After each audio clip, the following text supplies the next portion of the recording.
پاتې مزل.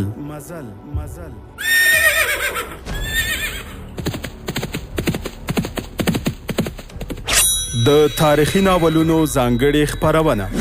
پاتې مزل د اوسني عصر د ننګونو او فرصتونو هنداره چې د اسلامي تمدن د عروج او انحطاط عوامل روښانه کوي. پاتې مزل د علم او ارتقا پر لاره څراغونه بلوي او د مسلمانانو تیرې سترې واکمنۍ او فرهنګي میراثونه بیانوي. دا تاریخي خپرونه له شنبې تر پنجشنبې د شپې 9:30 په 103.7 FM څپو اورېدلی شئ.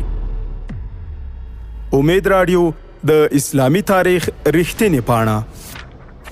پاتې مزل.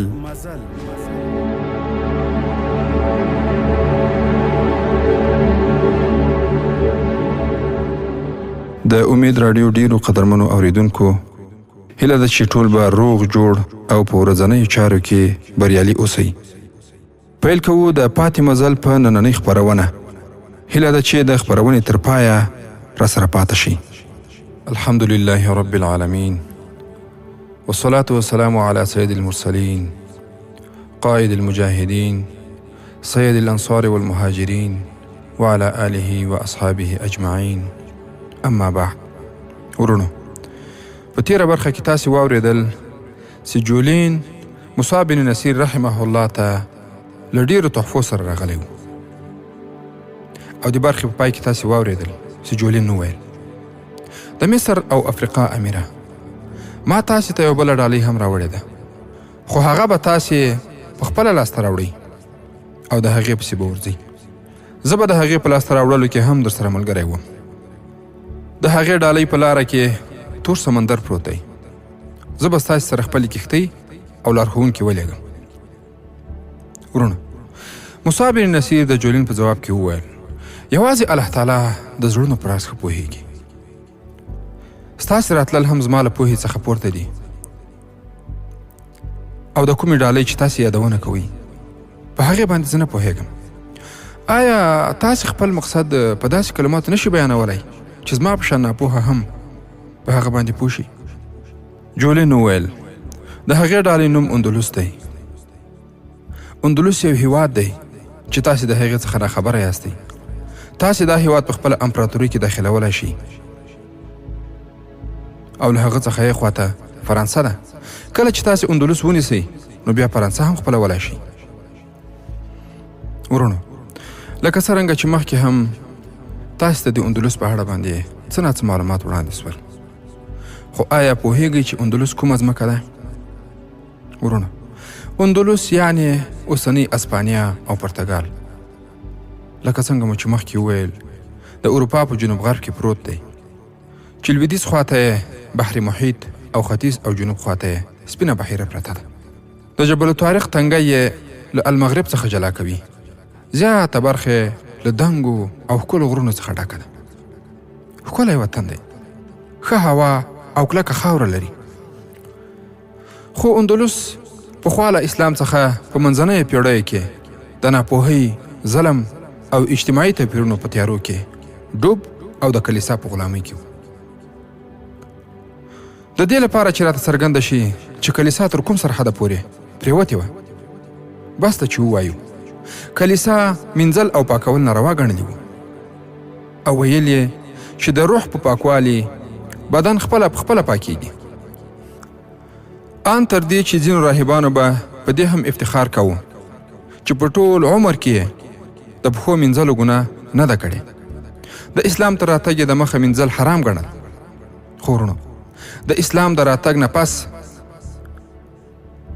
خلک غسلخانو ته ننوتل او ځانونه یې ومینځل.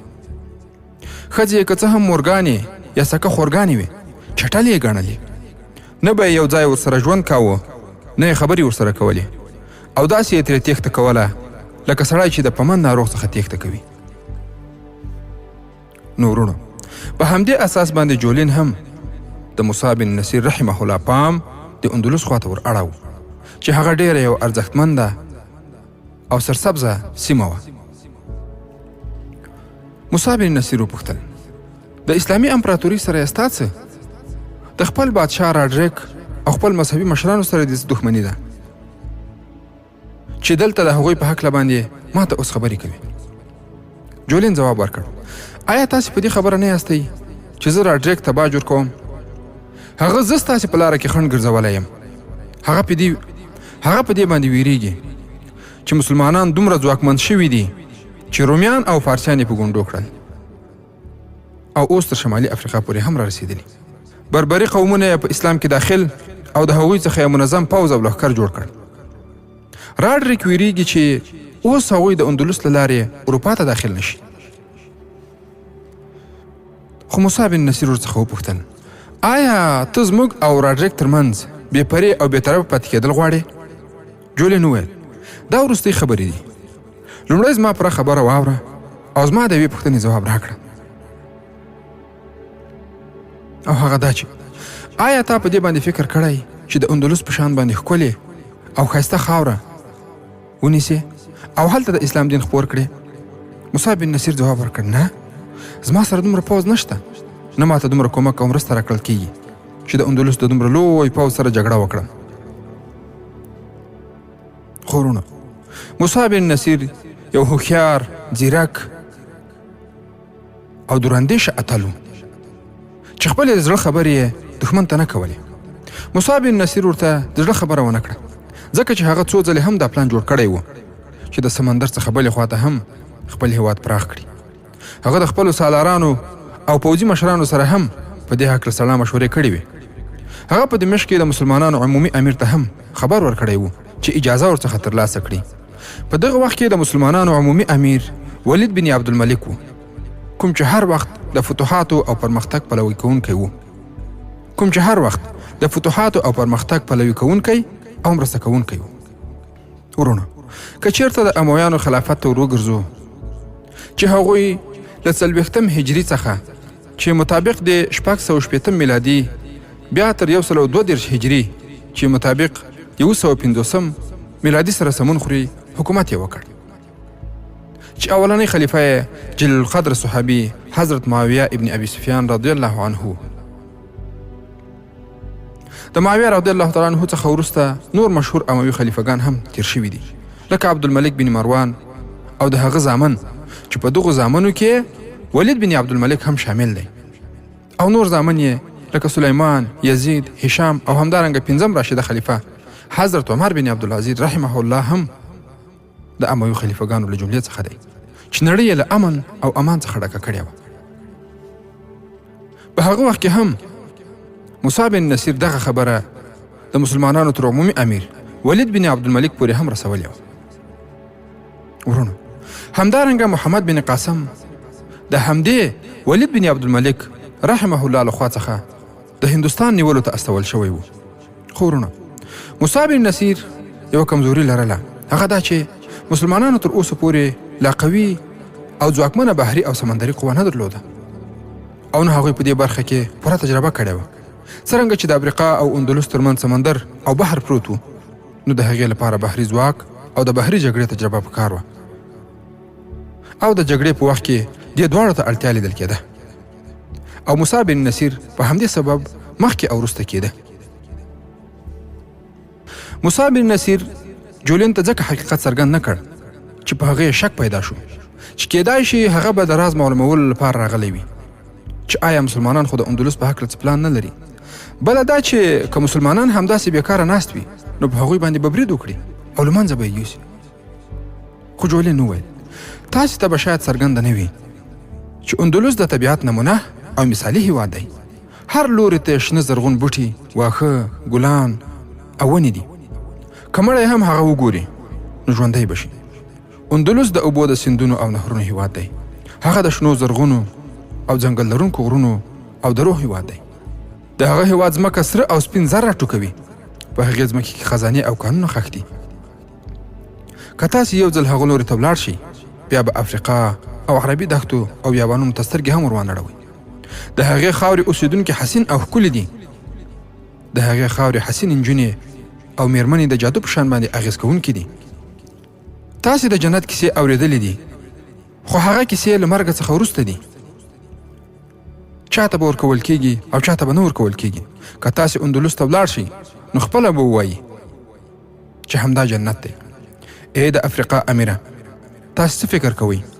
د هغې دروازه زما په لاس کې ده، زه هغه درته خلاصول غواړم. ورونو، تاریخ لیکونکو لیکلي چې کله جولین د اندلس حالات بیانول نو په موسی بن نصیر رحمه الله باندې بېخودي راتله. خو ورونو، هغه د پاخه عمر او زیات تجربې خاوند مسلمان انسان و. هغه د یهودیانو او عیسایانو د جادوګرۍ، دسیسو او دوکو څخه ښه خبر و. په دې وخت کې چې جولین کیسه کوله، هغه اشاره وکړه، نو د هغه خپل او جولین کسان له هغه ځای څخه پورته شول او لاړل. په خونه کې یوازې موسی بن نصیر، جولین او ژباړونکی پاتې شول. موسی بن نصیر وویل: تا زما لپاره ډېر ښکلی جال غوړولی دی. آیا ته دومره بېعقل او لیونی شوی یې چې په دې هم نه پوهېږې چې په چا چې ته سحر او جادو کوې هغه د ډېرو میدانونو او ډګرونو لوبغاړی دی او د هغه سترګې او نظر د ځمکې لاندې هم کار کوي؟ جولین یې په ځواب کې وویل: بېشکه امیر موسی، ما په دې ټولو شیانو فکر کړی دی او بیا دلته راغلی یم او زه په دې ډېر خوشحاله یم چې تاسې زه خپل کشر وګڼلم او ما ته مو تا وویل. ورونو، په هغه وخت کې د مسلمانانو هیبت او دبدبه دومره وه چې فقط یو کافر ته به تا هم وویل نو هغه به دغه لفظ د ځان لپاره ډېر د عزت لفظ باله.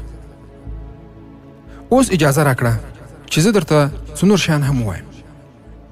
جولین دواړه لاسونه موسی بن نصیر ته وړاندې کړل او بیا ورته وویل: زما د زړه دوستي ومنه او زما په زړه کې چې څه پټ دي هغه واوره. موسی بن نصیر د هغه دواړه لاسونه په خپلو لاسونو کې ونیول. لږ ځنډ وروسته جولین خپل لاسونه ورڅخه لیرې کړل او بیا یو دم ودرېده. د سترګو په رپ کې خپله توره له تیکې څخه راویسته. خو ورونو، موسی بن نصیر هم چې یو هوښیار، بیدار او چالاکه مسلمانانو امیر و، هغه هم خپلې تورې ته لاس کړ چې د هغه له څوکۍ سره یې ایښې وه. خو جولین خپله توره په دواړو لاسونو کې ونیوله. 2-3 ګامه د موسی بن نصیر څخه وړاندې ودرېدې، بیا ښکته شو او توره یې د هغه په پښو کې کېښوده. وروسته راپورته شو او یو ګام شاته ولاړ. جولین په احساساتي اواز سره وویل: امیر موسی، دا هغه توره ده چې هیڅ وخت ښکته شوې نه ده. هغې د دښمنانو کبرجنې غاړې او څټونه غوڅ کړي دي. دا سپین سترګي مه بوله امیر موسی، دا کبر او غرور هم مه بوله. دا هغه توره ده چې تا هم ښکته نه شوی کړی. ستا بربري پوځ هم د دې تورې ځلېدل لیدلي دي او د سویسته څخه په شا شوي، خو اوس همدا توره ستا په پښو کې پرته ده. هیڅ بادشاه او هیڅ سالار خپله توره په دومره اسانۍ سره د خپل دښمن په پښو کې نه ږدي. خو اوس ته زما دښمن نه بلکې زما دوست یې. نن یو ورور او دوست د خپل زړه درد او حال خپل لور ته ویل غواړي. آیا دا قبلوې؟ موسی بن نصیر ښکته شو، توره یې راپورته کړه او په دواړو لاسونو یې جولین ته وړاندې کړه او بیا جولین ته وویل: زه په دې ډېر خوښ یم چې تا ما ته دوست وویلو. زه ستا د تورې قدر او عزت کوم. بیا موسی بن نصیر په خپل لاس د هغه توره په تیکه کې ومنډله او ویې ویل: آیا اوس ما دوست ما ته د خپل زړه حال او خبرې کولی شي؟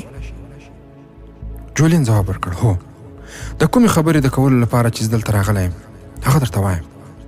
که څوک د موسی بن نصیر کومه لور بې پته کړي نو هغه به څه سزا ورکوي؟ موسی بن نصیر وویل: که جرم او ګناه پرې ثابته شي نو هغه باید په کاڼو وویشتل شي. جولین بیا وپوښتل: که دا ګناه او جرم د کوم هیواد بادشاه کړي وي؟ موسی بن نصیر وویل: موسی به د هغه بادشاهي تباه او برباد کړي او د هغه بادشاه د کورنۍ ټولې ښځې او میرمنې به وینځي او خدمت کوونکي وګرځوي. جولین بیا وپوښتل: که هغه مظلومه لور ستا د دښمن لور وي؟ موسی بن نصیر ځواب ورکړ: که هغه لور او پلار شکایت کوونکی راشي نو موسی به د هغوی انتقام او غش هم اخلي.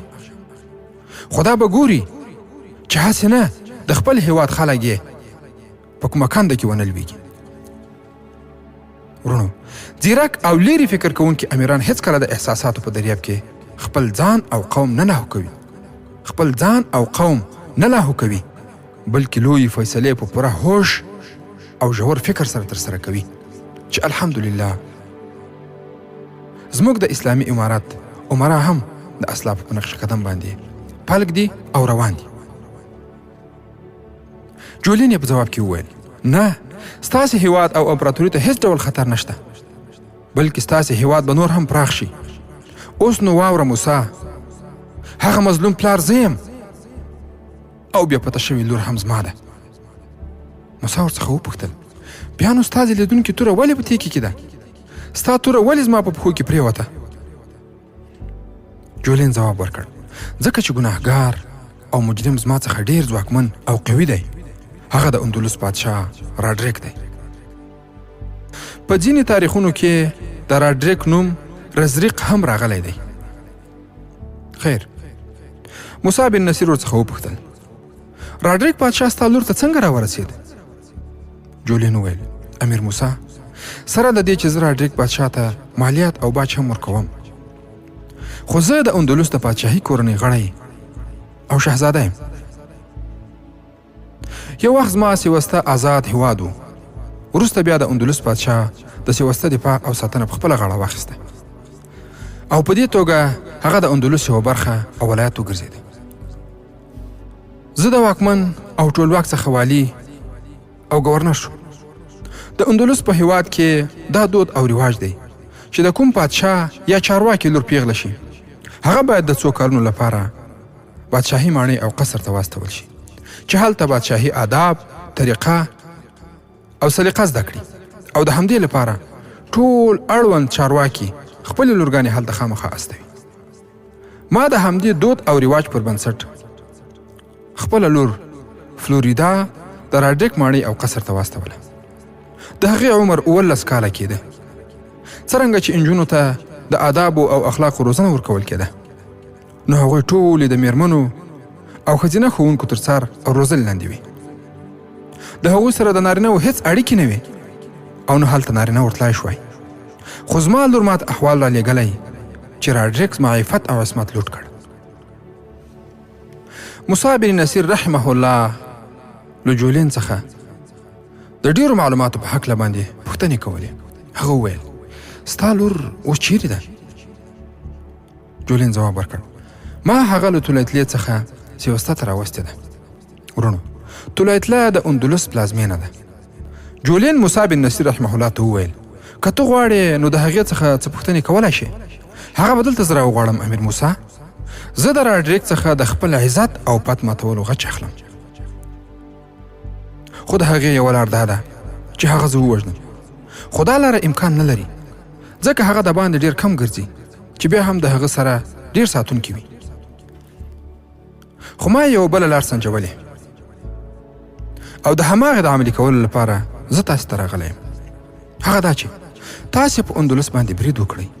زما ټوله مرسته به ستاسې سره وي، خو زه مخامخ نشم ورتللی.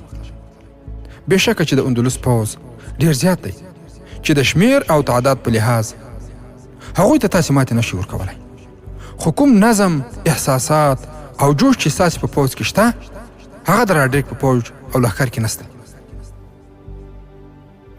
ورونو، لکه څنګه چې د نړۍ د هغه وخت د کفارو ټولو مشرانو هم په دې باندې اعتراف کاوه چې د مسلمانانو په پوځ کې چې کومه جذبه او احساس پروت دی، هغه د هغوی په پوځ کې نشته.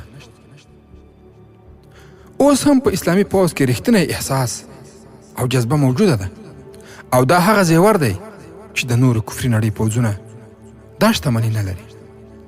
ورونو، د راډریک تر پوځ قوي، ځیرک او په هر ډول اسلحو سنبال پوځ په دې خاوره کې شاوخوا 20 کاله وجنګېدل. خو دا چې دا یوه ایډیالوژیکه یا نظریاتي د حق او باطل جګړه وه، هغوی د مادیاتو په ریښه باندې روزل شوي وو او د حق لارې مجاهدین بیا د شهادت او اعلاء کلمت الله هي العلیا په روحیه باندې روزل شوي وو. ورونو، اوس هم د اسلامي امارت هر مجاهد باید د مادیاتو له خبیثو اثراتو او نفسي غوښتنو څخه ډېر ځان وساتي تر څو یې فولادي ایمانونه سالم پاتې شي او را روانو اغزنو مزلونو ته په پوره زړورتیا او ترزنۍ دوام ورکړي ان شاء الله تعالی. راډریک وویل خو کوم نظم، احساسات او جوش چې زه ستاسې په پوځ کې وینم، هغه د راډریک په پوځ کې نشته. زه په پوره باور او یقین سره وایم چې ستاسې پوځ د هغوی لښکر ته ماتې ورکولی شي. زه یوازې د راډریک وژل نه غواړم، بلکې د هغه پادشاهي ختمول هم زما مطلب دی. زما دا خوښ او اراده یوازې تاسې پوره کولی شي چې په دې کې به پوره فایده او ګټه ستاسې هم وي. زه یوازې دا غواړم چې سیوسته به آزاد حیثیت ولري. ورونو، څه فکر کوي چې موسی بن نصیر رحمه الله به له جولین سره دا خبرې ومني؟ او آیا هغه به په اندلس باندې د حملې پلان برابر کړي؟ او څه فکر کوي چې آیا جولین به تر پایه پورې له موسی بن نصیر رحمه الله سره خپله ملګرتیا او په اخلاص سره همکاري ته دوام ورکړي؟ ورونو، دې او د دې ته ورته پوښتنو ځواب به پر روانو برخو کې واورئ ان شاء الله تعالی. د امید راډیو ډیرو درنو او متدینو اوریدونکو، دا وه د پاتې مزل نننۍ خپرونه چې تاسو ته ما ډاکټر سیف الله خالد وړاندې کړه. هیله ده موږ هم په خپلو نیکو دعاګانو کې یاد ساتئ. تر راروانې جذابې تاریخي خپرونې مو په لوی او مهربانه الله جل جلاله سپارم. السلام علیکم ورحمة الله وبرکاته.